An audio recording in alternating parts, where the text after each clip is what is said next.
How's it going, guys? Welcome back to the channel, Pete's Carport, and this is going to be a very exciting video for me because we are finally going to get Vanilla Ice fully drivable on the road again, and what you see here is what's going to make that capable. So we've got a full set of Bilstein shocks that are going to go into Vanilla Ice, and I know I had mentioned coilovers, but it just didn't make sense at this time because what I was able to do was pull out the Bilstein springs that were in our parts car that were basically brand new. I think they were made in 2017.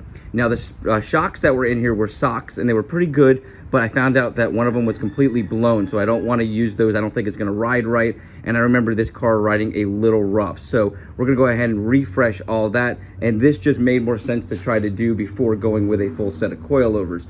Now with that said, we're also going to change out the brakes. So I've got a new set of rotors here, and you guys saw in the beginning we went ahead and refreshed the calipers, and those calipers came off of the parts car. They were already, I think, rebuilt not too long ago, and they had brand new brake pads in there, but the rotors weren't great, so we're going to swap those in. On top of that, I've got the bump stops and some new dust covers here for our front shock. So let's go ahead and get set up. We'll start pulling everything out of Vanilla Ice, swapping in our front shocks, and then swapping in our rear, and we're going to see how the stance looks, and we'll make some adjustments from there.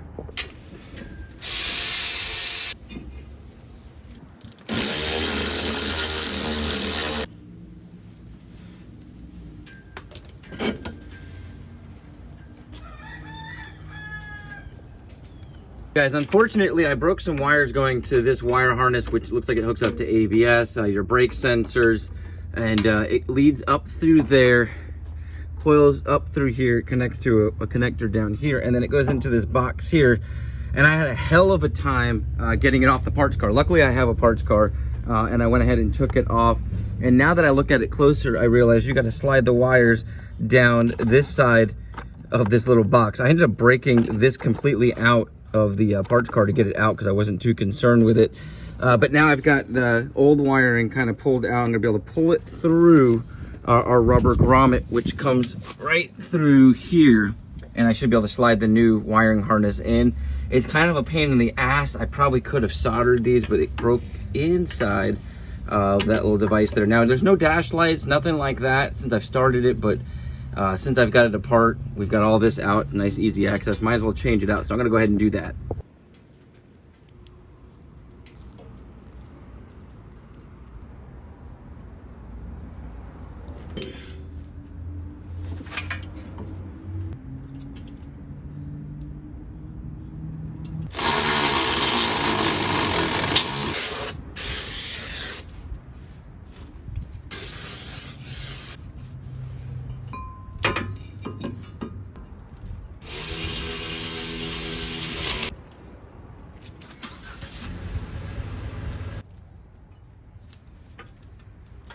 Woo.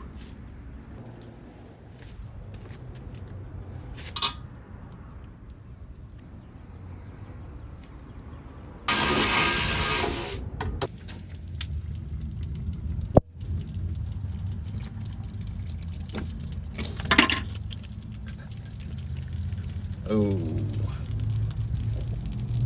Well, guys, I spent the last day swapping in the new Bilstein shocks, both front and back on this side, and I've been playing around with the Bilstein springs that we pulled from our parts car over here, and I felt like it was good time to fill you guys in on where I'm going with everything and kind of the things I ran into. So up front, we're going to start with that. We swapped in those new Bilstein shocks along with the Bilstein springs, and as expected, there was a massive wheel gap. So I already started playing around with what I'm gonna do, and I know some of you guys are gonna hit the comments, some of you guys might cringe, but I decided I'm gonna cut down these front springs and keep the Bilstein shocks up front. I really wanted to have those. I got them from FCP Euro. They have a lifetime warranty, and I like to have the confidence of knowing I can have a really good ride up front, and I don't plan on going up or down with it, so I want it to be static. So I'm very, very happy with the outcome I have, which I will show you once we're done with this other side, because I do have the car jacked up. So I went ahead and cut off a spring and a half, and then the ADS springs up front had a smaller rubber spacer boot, and I swapped that over, and I feel like I have the perfect gap so that I won't have any rubbing. can take corners, and have a nice ride and be comfortable. And plus, I don't want to take off too much spring because then you run into safety risks. Now, I know some of you guys are going to say that this wasn't safe as it is, but I've done it to my W140. The one main thing I got to say is if you decide to do anything with the springs, be very, very cautious. They are under a ton of pressure, and you want to make sure you have a good spring compressor, and you just take it very slow and you're very precautious because it can be very dangerous. Now, once I moved to the rear, I decided to kind of see if we could keep the standard springs that were in there, and it's just a no-go.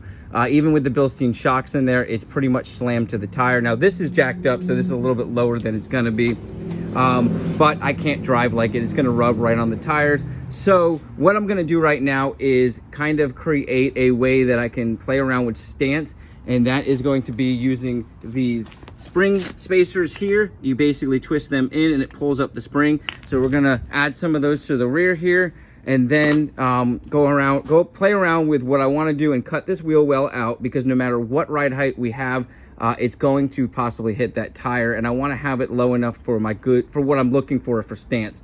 And so I'm going to cut this wheel well out, and I originally thought I wanted to weld in a fender flare. This is all going to be on the next video. We're going to be playing around with getting a fiberglass fender flare onto here, and what I did was made a mold over on this metal one that we were going to cut out, and I'm going to play around with attaching that there so we don't get any tire rub, but we still have the look and stance that we want. So with all of that out of the way, we are going to be ordering in some coilovers to the rear. I got a hold of the company Seiko, it's C-E-I-K-O. They're a reputable company, and they will build me just rear shocks exactly how I want them.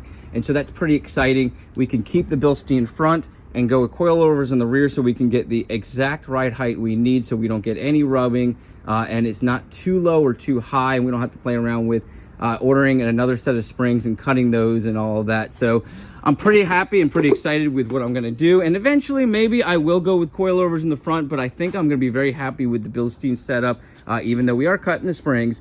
So with all of that out of the way, let's move forward. I'm going to kind of zoom through finishing up this side of the front. I'll move to the rear because there's some things I want to fill you in on how to remove the shocks back there in case you're doing it at home. It can be a pain in the butt, but removing the rear plate, and I'll show you guys that, will make it a lot easier. So without further ado, let's get going.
All right, guys, so we got the front completely done. The brakes are in, the shocks are in, the springs are cut and installed, and I think it's the perfect fitment. It might be a hair higher than I want, but I think that's because this side here is kind of twisting down. If you look over here, see how much lower this is? And that's because I have not done the rear shock on this side, but have done it on the other. So I think when this side comes up, it's going to lift this up a hair and push down on the other side a hair. So we're gonna find out here in just a second.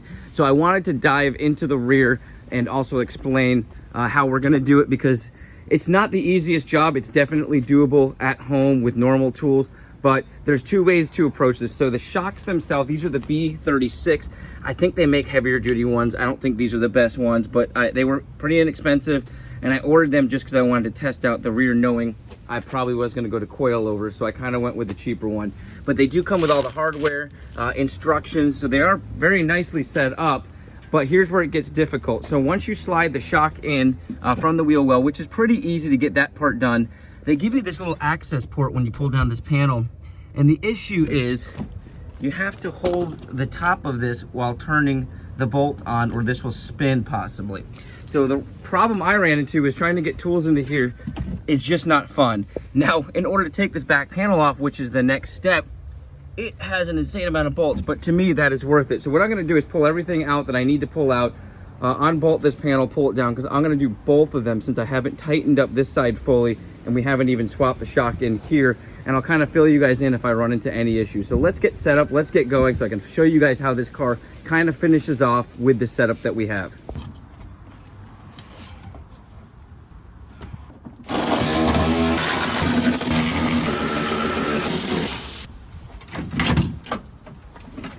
All right, now you can see the big difference with access. You see how difficult this would be sliding this through a very small hole? And even if you had a ratchet wrench like this, which I was doing, you still can only move it like that, and you have to hold the top with a vice grip that you got to slide through there. So not easy. Now I have full access. I'm going to go ahead and clamp that top with either a vice grip or just some pliers, and go ahead and crank this down so I can tighten this side, and then we're going to take the other side off, put the new shock in, and we should be there.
Why won't it come off? Just come off.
Finally.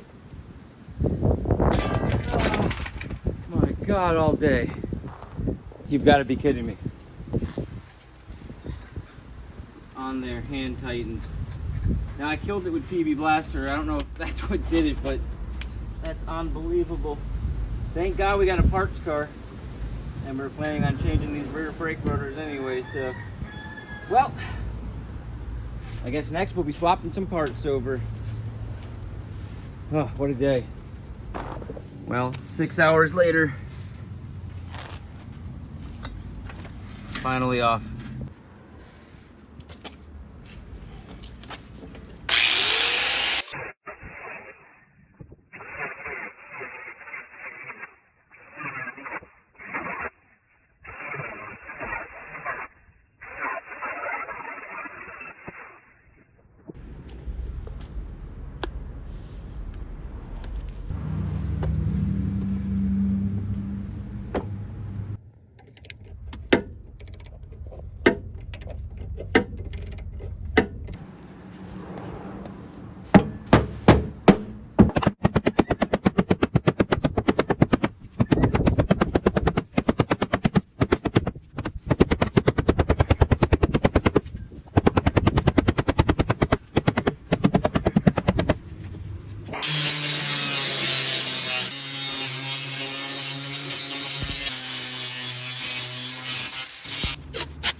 Well guys, it's been a crazy 2 weeks working on this car, and as you saw there, that lug nut breaking was probably one of the more frustrating things that's ever happened to me while working on a vehicle. It took a lot of energy away from me and took a ton of time to finally cut that thing out. It was not the route I wanted to go, but eventually the wheel came off. I was able to finish the parts that I needed to do, and I kind of blended into the next video. So what I'm gonna do with this video, it was supposed to just be putting on these Bilstein shocks, seeing if the rear would work out, and doing the front brakes. And I ended up having to cut the wheel well out here. That was gonna be part of the next video, but damn, it looks really good. And I'm kind of happy to show you on this video, because I'm gonna roll into the next video and kind of be part of this, where we're gonna be doing the custom fender flares. And I've decided to do those fiberglass. I've already started them. You guys might have caught a glimpse of them in this video. I don't know what I'm gonna edit out or edit in.